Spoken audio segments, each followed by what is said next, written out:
Hello everyone, welcome back to the channel. In today's video, I will be discussing Dimtry Bivol's team allegedly putting in an appeal to all the governing bodies against the Artur Beterbiev result. I'll also be discussing Beterbiev being ordered to fight his IBF mandatory, and also be discussing Dubois versus AJ2 that needs to happen before April next year. But before we get started, make sure to hit the like button, share button, and subscribe button for more great mixed martial arts and boxing content. And also make sure to subscribe to the Sanderson show and Jamie Phillips football chats as well. Right, let's get down to business. As people may or may not be aware, that we had Artur Beterbiev defeat Dimtry Bivol in the undisputed light heavyweight title fight this past weekend in Saudi Arabia as part of Riyadh season, where we saw Beterbiev pick up the majority decision. On the scorecards, it was 114, 114, 115, 113, and 160 and 112. It was very split across the entire world. Most people, like myself, like Callum, that joined me on the watch along. Link to that will also be in the description as well, if you've not caught that already. Me and Callum, Drifty as well, we all thought that Bivol won. Obviously, some people have gone down the route that Bivol was robbed, which I did on another video on my channel. But was Bivol robbed? The answer, in my opinion, was no, he was not robbed. A close fight cannot be a robbery, if that makes sense. Don't know whether that makes sense to you guys. Just because it's been a close fight does not make it a robbery. Yes, the 116, 112 score on that card was the one that I think raised everybody's eyebrows on the card. Yes, okay, I thought Bivol won. I rewatched the fight. You could easily see how they have scored it 7-5 Beterbiev. At worst, it was a draw. But this is the thing that I discussed on my other video about the judges, how they view pressure, a fighter putting the pressure on compared to a fighter sitting back, being more of the counter puncher. But as it's been reported now, so Dimtry Bivol's team has now reportedly filed official protest to all four sanctioning bodies, which is WBA, WBC, IBF, and WBO, against the Artur Beterbiev result, seeking an immediate rematch. That is according to @Jake NDA Box on Twitter. How reliable that is, I'm not too sure. I don't really like. The thing is, this is a very different view to how Bivol took the loss, because obviously he took the loss like a real champion that he is. He said, "Look, I just need to work harder to get that result."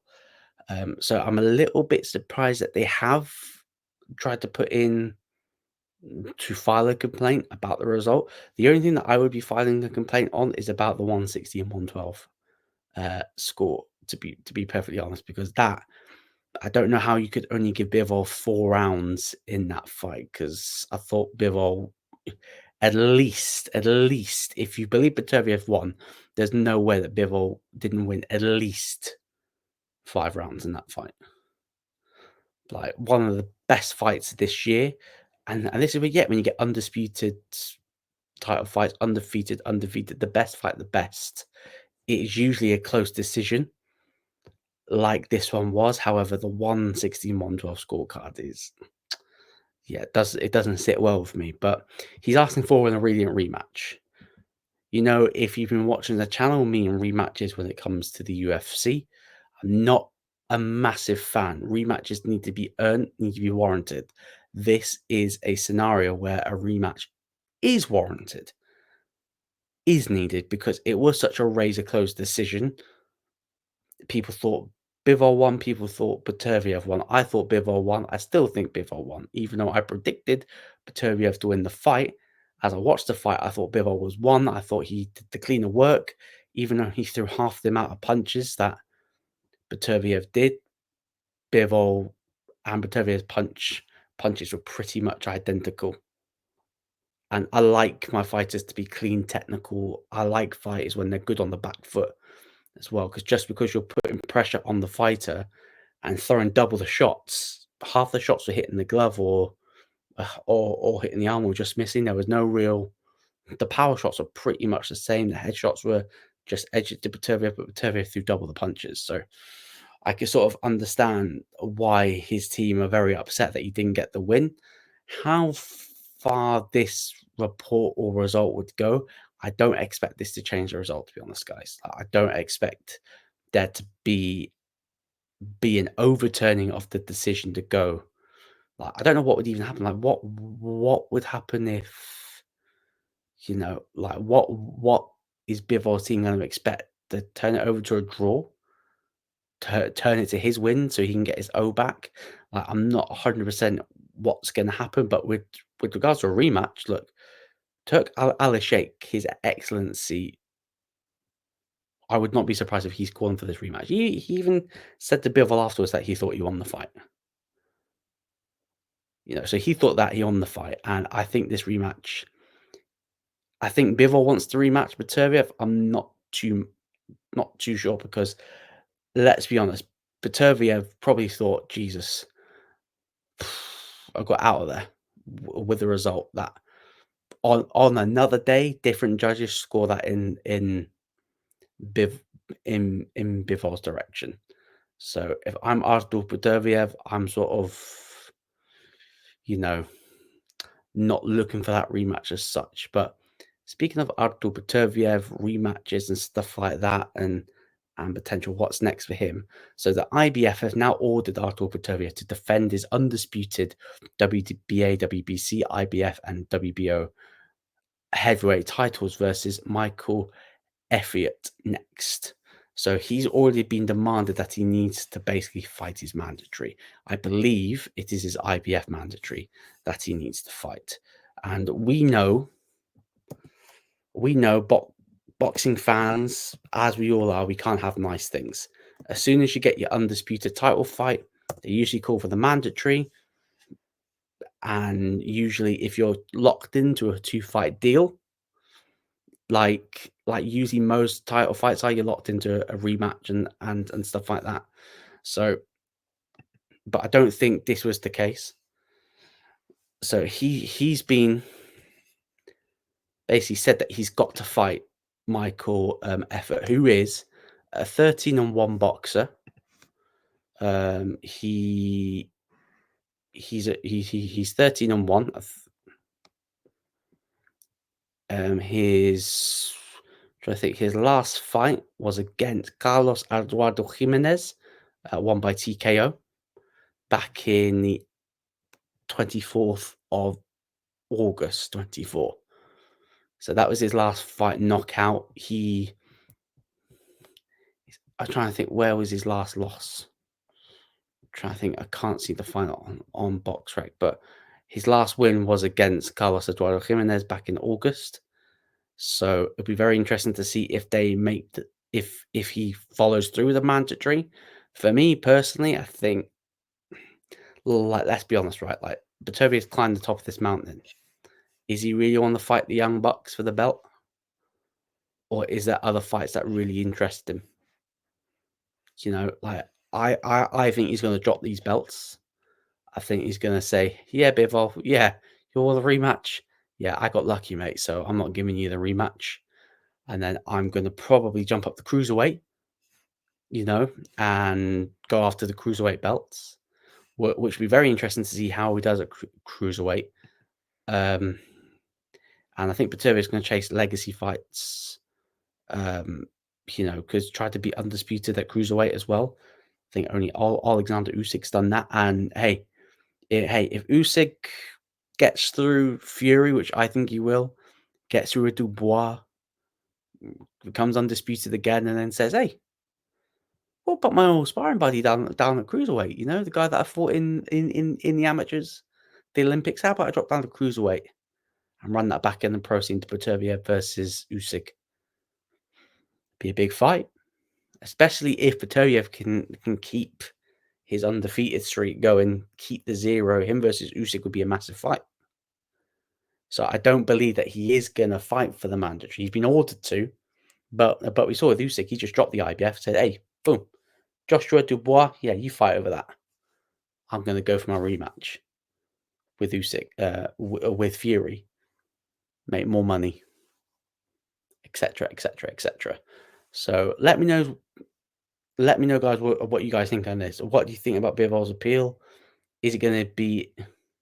Is he going to get a good result? Is he going to get his immediate rematch? And let me know what you think Beterbiev does. Does Beterbiev fight his mandatory in Michael effort, or does he drop the belts, go up the cruiserweight, chase some cruiserweight champions in hope of reigniting that feud with Alexander Usyk, which would be a hell of a fight.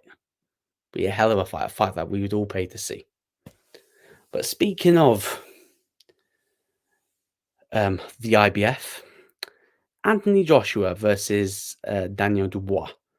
Obviously, if you hadn't seen the result, Dubois flatlined AJ at Wembley.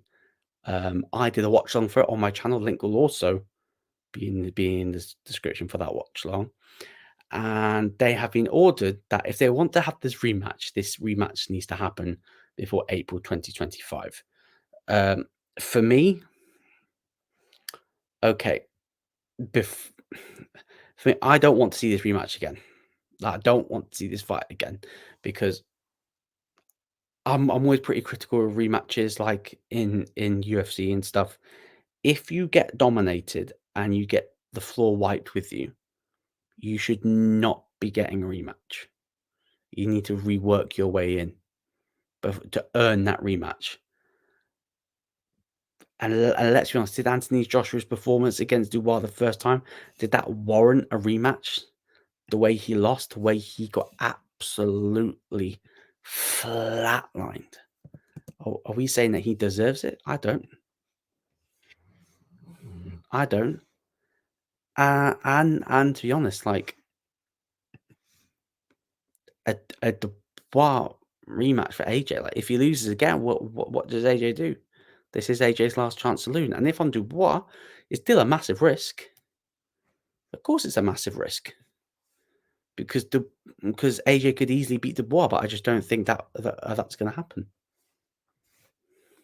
So it says on Sky Sports that a potential rematch would have to happen by April 22nd next year, according to the IBF rules, because Dubois' mandatory defense is likely to be against the winner of Martin Piccoli's IBF final eliminator against Ajit Kabel, which are at the top of the IBF rankings at the moment. So this rematch, we're going to need to get a shift on to get this rematch in. And I think, there has been talks about Saudi in February. I think Turk Alishek was talking about a 5-on-5 Matchroom versus Queensferry again. So I mentioned about getting Dubois on the card as well. So I can really see a possibility of them running this back. Look, it's not exactly the fight I'd want to see. I would much rather AJ, look, AJ fighting for the belts wise, I think he's done. I think he needs to focus on giving some fans some legacy fights, maybe him versus Wilder. Battle of the washed boxers, battle of the washed world-class fighters, and I would much rather Daniel Dubois fight like a Martin Piccoli against the Ajit Kabel. Yes, are the names the biggest? No, but they're fresh. They're fresh matchup. These are young, hungry guys with good records. I don't think yes, AJ is still the biggest. He's still the biggest name in heavyweight boxing. He doesn't even have the belt. And let's be honest, guys. I don't know if not you guys are going to agree with me in the comments. If this was any other guy that got flatlined, do you think we're calling for a rematch? Do we? If that was let's try and think of a top level heavyweight at the moment. Top level heavyweight. Let's try and have a think. If that was someone like, just trying to think, who's the top level heavyweight now? If that's like a prime Dillian White, let's say, and he flatlines him, are we calling for a Dillian White Dubois rematch? This was like a prime Dillian White? No. No. Are we screaming for a Hrgovic rematch? against Dubois? No. So why are we screaming for a rematch for this, where we saw that there was one decisive winner, and that was Anthony Joshua. Sorry, Anthony Joshua won the fight. Jesus Christ, we must be living in a different world. No, no, but we saw one definitive winner in Daniel Dubois. We saw AJ flatlined, slept, the worst he's ever been beaten before. A one-way beatdown. So I don't believe that I should be getting the title shot, but hey, boxing's boxing. If you bring in a name, you bring in money, then you're going to get the rematch. And I think this is no different. And do I expect this to happen before April 22nd? Absolutely, because the money's there. The money's there. Do I expect it to happen in April? No, I think there will be an announcement, probably but I say if they're going to get a rematch in 5-on-5, they're going to need to announce it pretty soon so both those gentlemen can get into camp. But do not be surprised if this does happen in Saudi Arabia as part of Riyadh season. But watch this space. Let's see. But anyway, guys, I'm just going to wrap it up there. Quick little video, quick little boxing update, news update. But make sure that you smash the like button, share button, and subscribe button. Let me know what you think about these little videos. Is this something that you want to see in the future? If so, just let me know in the comments below. Make sure check out the boxing watch songs I've done. Both links will be in the description. Also, subscribe to the Sanderson Show and Jamie Phillips football chats as well. Both the guys. Without them, I probably still would not. Doing the content on the channel would be very, very, very, very, very rare. But those guys, help me keep going. And also check out the channel tomorrow. I'll be doing a video on why the PFL needs Francis Ngannou to win this weekend at PFL Supercard as part of Riyadh season. But until then, everyone, see you all very soon. Peace.